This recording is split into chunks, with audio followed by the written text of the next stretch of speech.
कि छठी माई के घाटवा पर चल बाजा, अरे बाजा बजावा हो, अरे गोदिया में होई हे लाला नवाता, आ कोसी भरे आईब हो।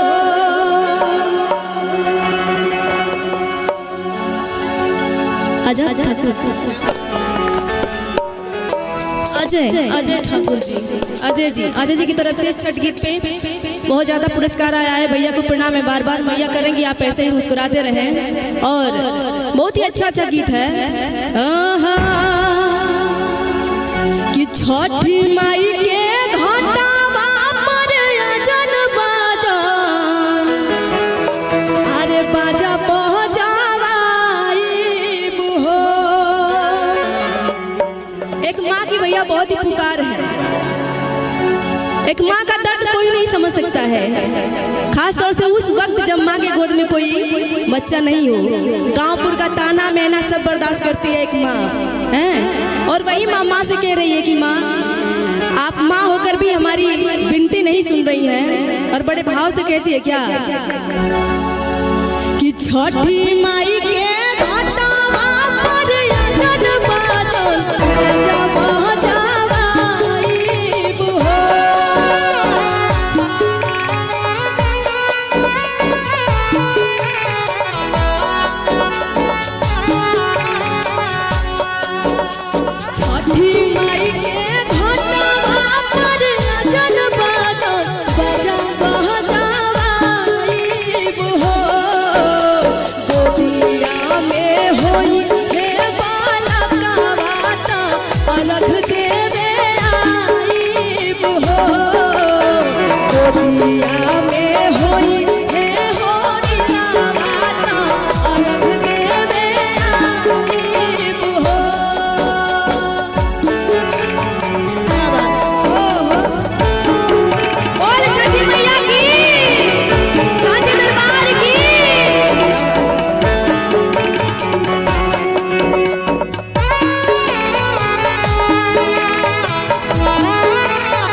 बिल्कुल, और बड़े प्यार से कहना है क्या,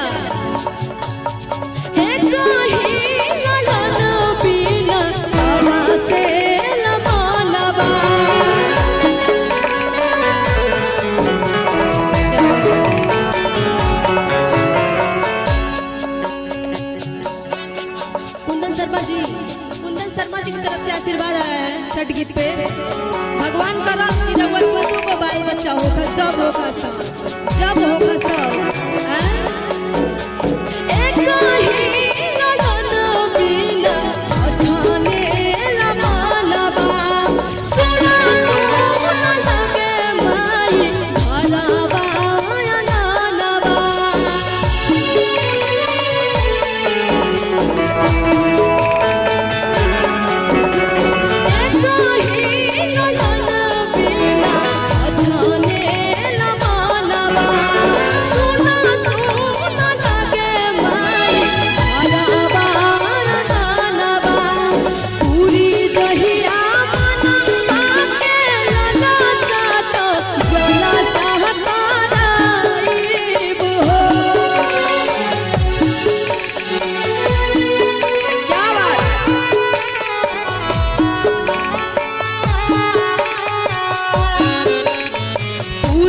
जहिया